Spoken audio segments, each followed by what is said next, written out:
हाय नमस्ते, मी आपली सर्वांची आवडती मिसेस मानसी परेश देशमुख आपल्या सगळ्यांचं सहर्ष स्वागत करत आहे मानसीज कुकिंग स्टोरीमध्ये। तर आज आहे शुक्रवार, मग आपण स्पेशल काय करायचं तर मी विचार केला आज आपण नॉनव्हेज बनवूया। तर मी आत्ता बंटीला बोलवलंय, त्याला म्हटलं की तू ये आणि शूट कर जरासं, तर तो येतोच आहे। आणि मध्येच आम्ही आता केकसुद्धा बनवले आणि ते ऑर्डर पण द्यायला जायचे। तर सकाळपासून आज तसा धावपळीचा दिवस होता। सकाळी पहाटे एक ऑर्डर होती, ऑलमोस्ट 5:45ला सगळं द्यायचं होतं। तर फुल नाईट जागून मी काम करून सगळी ऑर्डर तयार केली आणि नंतर त्याच्यानंतर केकची अर्धी अधिक काल तयारी होतीच। आणि असं करून आता आम्ही बघू, त्याच्यातून पण मला एखादी रेसिपी करायचीच असते। ते म्हणजे काय, माझ्या व्ह्युअर्सना मी काहीतरी छान दाखवत नाही तोपर्यंत मला करमत नाही। तर मी असे 2 केक बनवलेत, एक 2.5 किलोचा, एक 1 किलोचा, आणि आता मी हे हॉलमध्ये घेऊन चालले।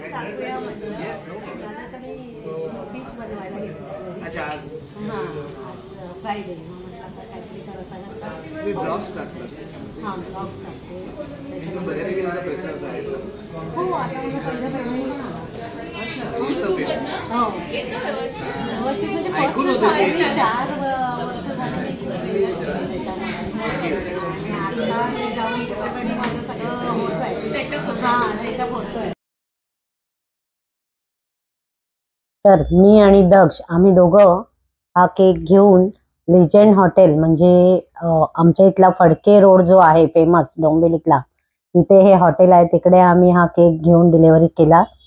आणि त्या लोकांनी आम्हाला खूप म्हणजे आग्रह केला की मॅडम तुम्ही वरती या आणि जस्ट कोल्ड्रिंक तरी घ्या, म्हणून मी गेले। एक 10-15 मिनिटं त्यांच्याशी गप्पा मारल्या।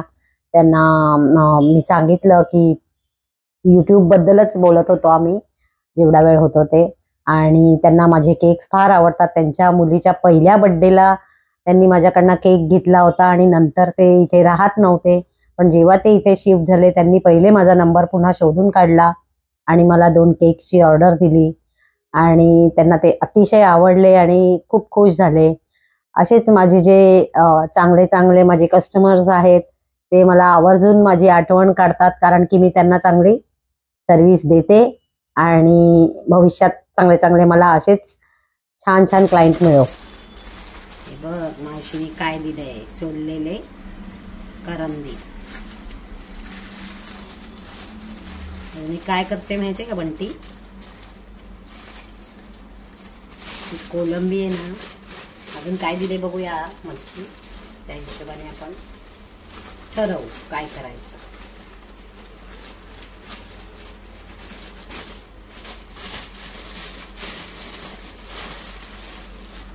बोंबील, वा,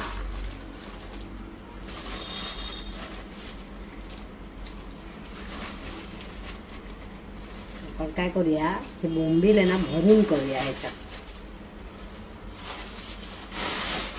कर्दी आणि बोंबील एकत्र करून मस्त काहीतरी करूया, बघते मी काहीतरी प्लॅन करूया। ठीक, आधी मी क्लिनिंग करून घेते, मग ठरवते काय करायचं। ही आता मी कर्दी स्वच्छ करून ठेवले आणि मी विचार करते कर्दी याच्यात भरू आपण।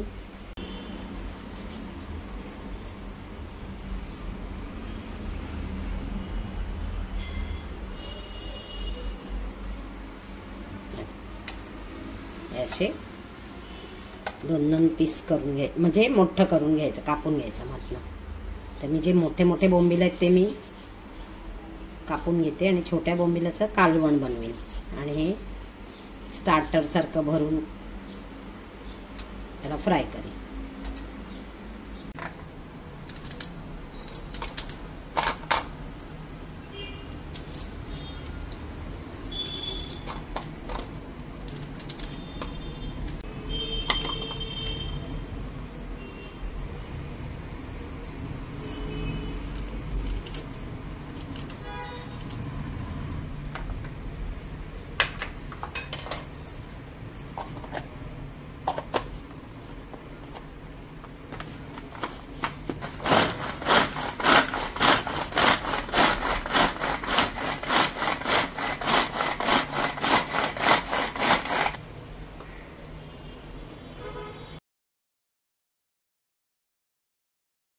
इथे मी आता लोखंडी तवा ठेवलाय.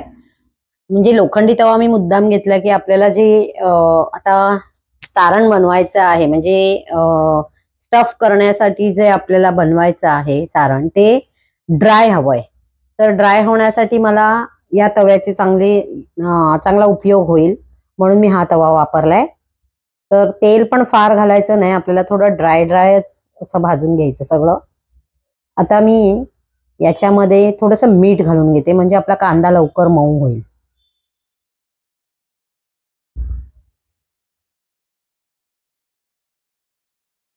हे पुन्हा सर्व परतवून घ्यायचं.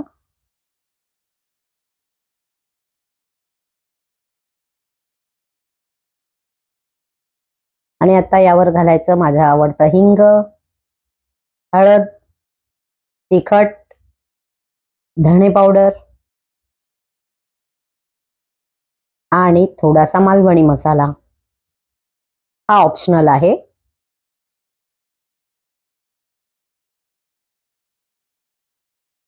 हे सर्व छान परतवून झालं. एकजीव झाल्यानंतर आपण यामध्ये घालायचं करंदी, जी आपण आधीच धुवून ठेवली, स्वच्छ करून ठेवली, ती करदी घालून घ्यायची. करंदी नसेल तर आपण कोलंबीचे बारीक तुकडेही करून घालू शकतो, अगदी फाईन चॉप करायचे. करदी शिजायला काय एवढे वेळ लागत नाही, ती लगेच होते. मेक शुअर की आपल्याला ही ड्राय करायची आहे, त्यामुळे पाणी वगैरे घालायचं नाही आणि झाकणही घालायचं नाही. अशीच ही परतवून घ्यायची, अगदी पाणी सुकेपर्यंत ती परतत राहायची.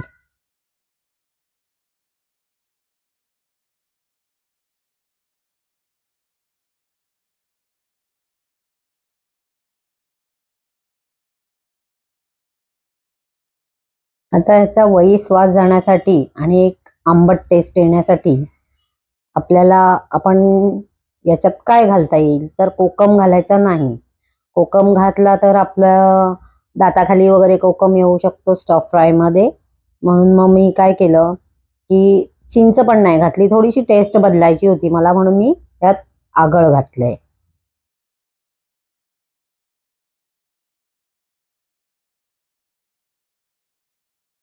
खूप नाही घातलंय, थोडंसं म्हणजे 1 चमचाभरच घातलंय. आता हे पुन्हा छान एकदा परतवून ड्राय करून घ्यायचंय.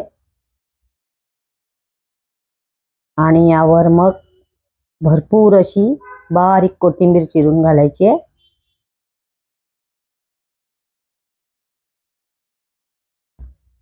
ही सर्व पुन्हा छान परतवून घ्यायची. हे बघा, दिसत असेल ना, हे ड्राय होत चाललंय.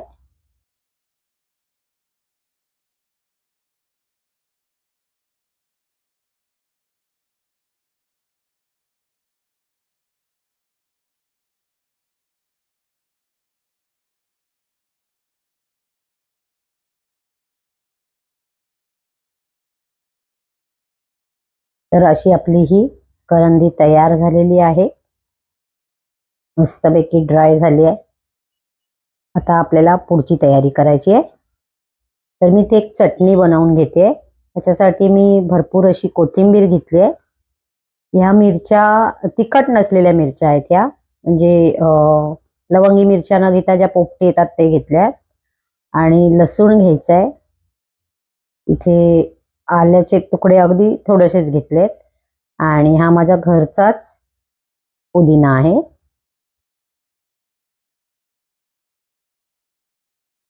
आणि अर्ध्या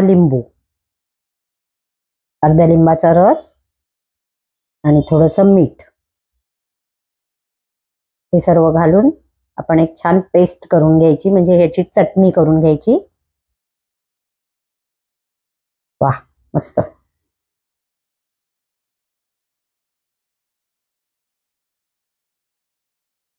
खूप चटणी टेस्टी झाली आहे आणि इतकी छान आंबट चिंबट, वाव. चला तर मग आता आपण बघूया बोंबील. मी क्लिनिंग वगैरे तर करून घेतलं होतं, मग ऑर्डर पोचवून आले आणि आता राहिलेली पुढची प्रोसेस करते. चला तर मग. तर आता मी इथे 5 त्यातल्या त्यात मोठे बोंबील शोधून घेतले आणि ते मध्ये कट्स मारून घेतले. जर तुम्हाला नको हवं असेल तर त्यातला काटाही काढून घेऊ शकता, पण मी ठेवलाय काटा. तर इथे मी हळद आणि तिखट लावून घेतलं आणि थोडंसं मीठ आणि आपलं कोकमाचा आगळ हे सर्व लावून छानपैकी मी आता बोंबील मिक्स करून घेणार आहे.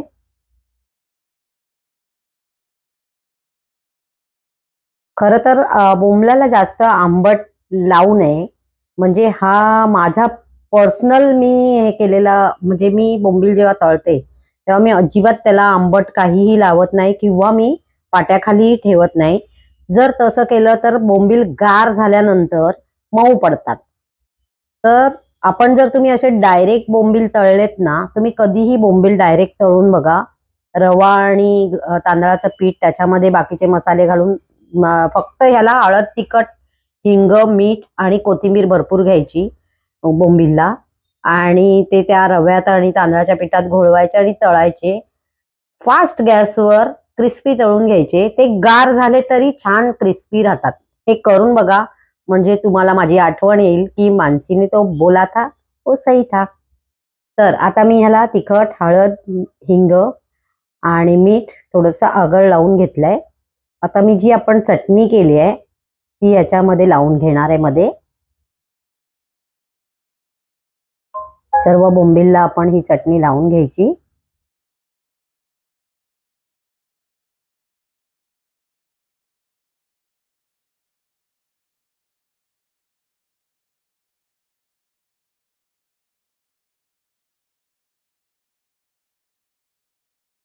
चटणी इतकी खरंच टेस्टी झाली आहे ना.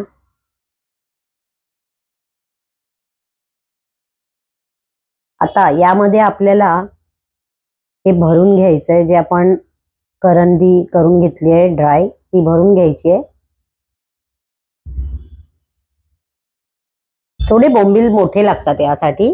बोंबील मला फारच लहान लहान मिळालेले, पण मला आज ही डिश करायचीच होती म्हणून मी, म्हणजे अनायसे दोन्ही एकत्र मिळालं म्हणून मला डिश करावीशी वाटली.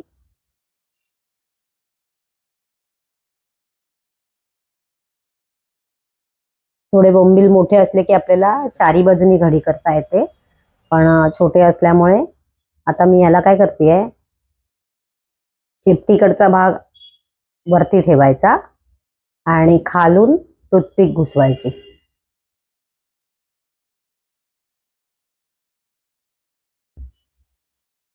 ही अशी टूथपिक घुसवायची की ते बरोबर राहतं स्टिफ. आणि आपल्याला जर वाटलं तर असा मसाला पुन्हा व्यवस्थित भरून घ्यायचा. तो नाही, एकदा तेलात गेला की नाही पडत, तो व्यवस्थित भरले जातात.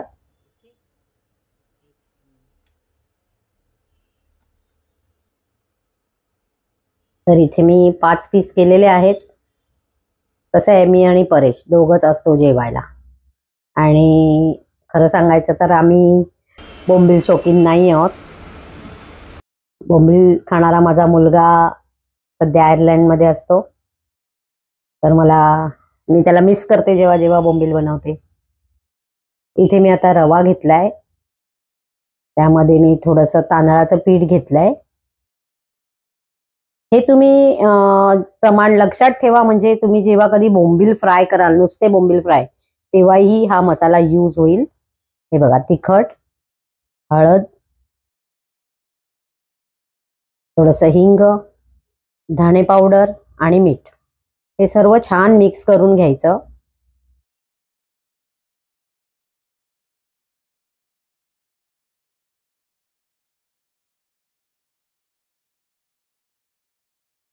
आता मी याला थोडीशी वरना पण चटणी लावून घेते, म्हणजे मग त्याला टेस्ट चांगली येईल.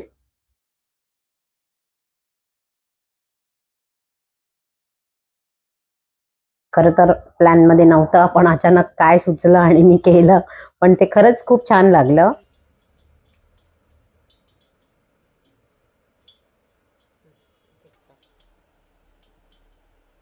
हे असंच्या असं तव्यात तळायला टाकायचे.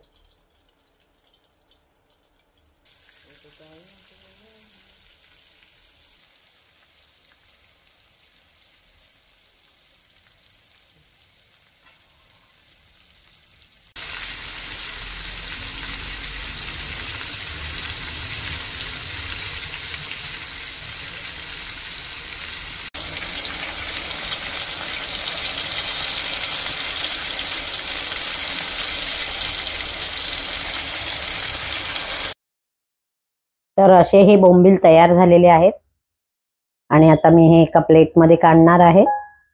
हे तुम्ही डीप फ्राय पण करू शकता, पण मला ह्या तव्यामध्ये आवडतात. मच्छी वगैरे ह्यात छान तळली जाते. हे पहा, अजिबात ते सांडलं नाहीये कुठेही करंदी बाहेर, व्यवस्थित राहिले. तर आपले हे स्टफ बोंबील फ्राय विथ करंदी रेडी आहे.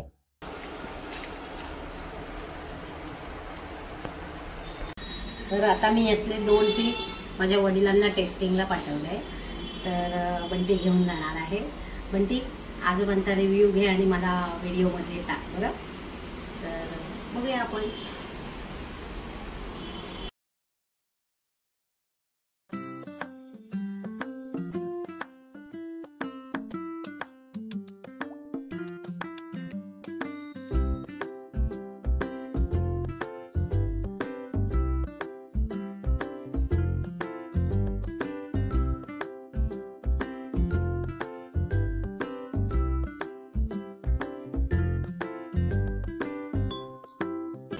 तर कसा वाटला आजचा व्हिडिओ सांगायला विसरू नका.